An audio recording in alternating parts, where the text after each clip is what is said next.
Amen. Bonjour tout le monde. Bonjour. Nous allons commencer notre étude du livre de Daniel, précisément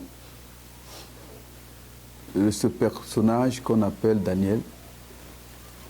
Nous savons que le virus est là. Tout le monde aujourd'hui est plus concerné par ce virus.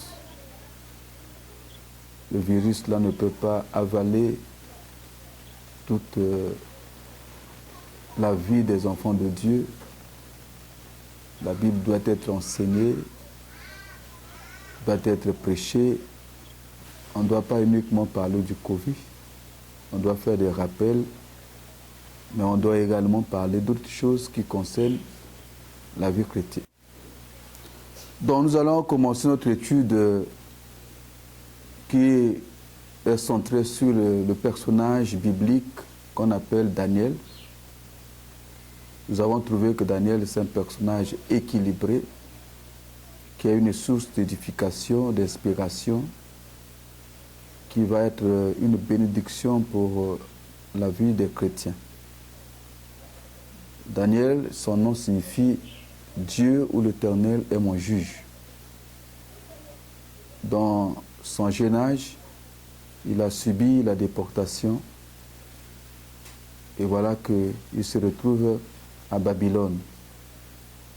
Donc de Jérusalem, là où il était encore adolescent, il se retrouve par le fait de la déportation, donc par une force, par quelque chose de volontaire, il se retrouve à Babylone avec ses frères, ses amis hébreux, Meshach, Shadrach, Abednego.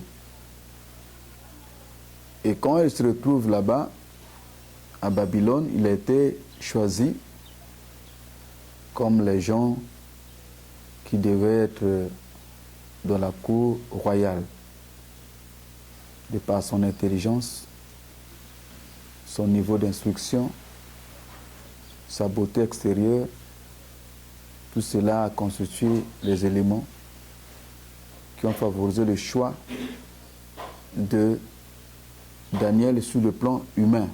Mais sur le plan spirituel, il a été déjà prédestiné pour exercer un ministère aux côtés des rois. La première leçon que nous pouvons tirer de Daniel, c'est surtout au niveau de son caractère.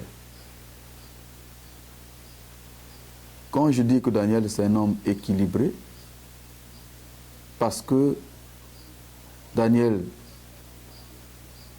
un homme intègre, Daniel, un homme charismatique, Daniel, un homme de prière, et tout ça constitue les bases de la vie chrétienne.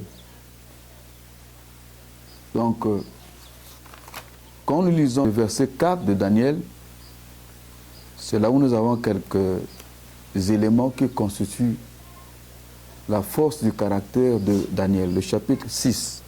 Donc l'église que Christ viendra chercher, c'est une église qu'il se veut sans tache, ni ride, ni rien de semblable.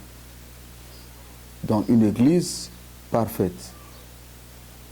Une église qui n'a rien d'étrange en elle, une église intègre, une église fidèle. Les accusateurs de Daniel ont cherché par tous les moyens ou cherché une possibilité, une faute, une faiblesse dans la vie de Daniel pour l'accuser.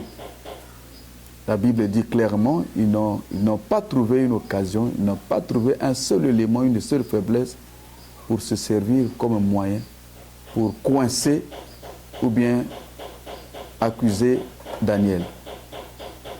Depuis le début, vous voyez que Daniel est resté franc, est resté fidèle, est resté intègre vis-à-vis de Dieu vis-à-vis de tout cela qui était devant lui.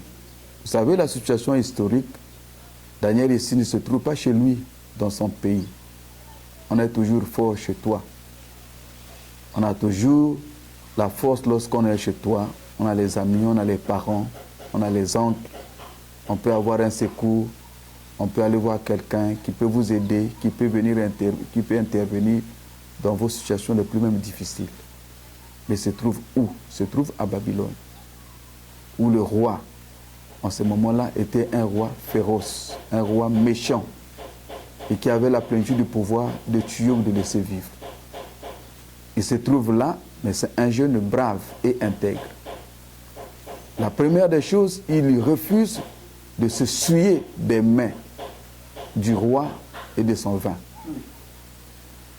Il a été conseillé et recommandé que lui, il se serve des mains qui étaient servies à la table du roi. Mais il dit non. C'est pas, je ne peux pas me laisser influencer, même si je suis sur une terre étrangère, je ne peux pas me laisser influencer.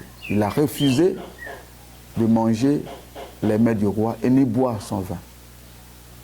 Parce que ce n'est pas ça ce qu'il a reçu depuis sa naissance. Quand il était dans son pays, ce n'est pas ce qu'il avait reçu comme enseignement. Il a préféré un repas simple de légumes. Et ça montre déjà le caractère de quelqu'un qui ne peut pas être corrompu devant une certaine influence, devant une autorité, devant l'argent, devant un pouvoir donné. Ce n'est pas donné à n'importe qui. Voilà pourquoi Daniel nous est tellement utile en tant que chrétien en ces temps de la fin. Avoir un tel courage de rester intègre, de rester fidèle à Dieu, de ne point trembler devant l'influence du roi. Donc, Daniel est resté intègre vis-à-vis de la parole de Dieu, des recommandations du Seigneur. Et puis, Daniel est resté dans les limites de ses devoirs, de ses droits. La Bible dit que on n'a pas trouvé une seule occasion, mais dans sa façon de servir le roi, dans les tâches qui lui ont été confiées, il est resté intègre, il est resté fidèle. Donc, il est resté dans les limites de ses devoirs. Il n'a pas dépassé, il n'a rien ajouté, il n'a pas retranché. Et lorsqu'on nous parle de quelque chose d'intègre ou d'intégrité, c'est quelque chose de complet. C'est quelque chose de plein, de tout entier. On n'a pas enlevé ou on n'a pas retranché. La Bible dit au sujet de Josué que ce livre de la loi ne s'éloigne pas de toi. Donc reste intègre, ne déborde pas ni à gauche ni à droite. Donc reste dans ce cadre-là tel que c'est prescrit. Ni retranché, ni ajouté. Donc ce que Daniel a appris depuis son jeune âge, les enseignements reçus au sujet de Dieu, Daniel a gardé cela, Daniel a appliqué cela sans rien ajouter ni retrancher, ni subir une quelconque influence. Donc dans sa marche chrétienne, dans sa marche personnelle, excusez-moi le terme chrétienne, à ce moment-là on ne peut pas encore parler de chrétienne. Donc dans sa marche, on n'a pas trouvé une seule occasion, une seule faute. Donc ça montre un peu la qualité du chrétien, la qualité de l'Église que Christ attend enlever. Ni faute, ni ride, ni rien de semblable. Donc ce ne sont pas les circonstances de la vie, chers chrétiens, qui pourront modifier notre marche chrétienne. Nous ne devons pas marcher par rapport aux influences de la vie ou aux réalités de la vie. Tout cela passera. Oui. Les hommes pourront passer, les idéologies pourront passer, les pouvoirs pourront passer, mais Jésus ne change pas. Jésus reste le même hier et aujourd'hui, éternellement. Il est le même hier, aujourd'hui et éternellement. Il n'a point changé. Donc on peut être coincé par les circonstances, par certaines influences. On peut être coincé par la faim, on peut être coincé par certains pouvoirs, on peut être influencé par l'argent, on peut recevoir les ultimatums Mais le chrétien doit rester intègre et fidèle. S'il faut mourir, on doit mourir pour la vérité et la justice. Quand la Bible parle du royaume, le royaume consiste la paix, la joie et la justice. Donc lorsque il y a une vie chrétienne ou un royaume qui manque la justice, en ce moment-là, on est loin de Dieu. Dans notre vie chrétienne, on doit éviter la corruption.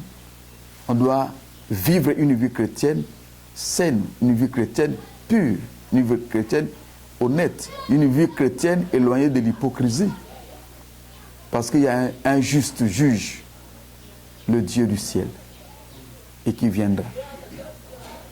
Et lui au ciel, il voit tout. Rien ne peut se cacher devant lui. Donc s'il faut craindre, on doit craindre Dieu.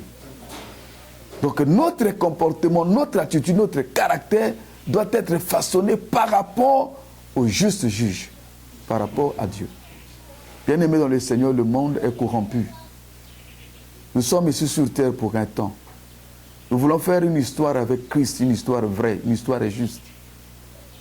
Mais, quelle que soit la durée de notre existence sur terre, nous allons passer un jour. Mais le vrai problème, c'est ce jour-là.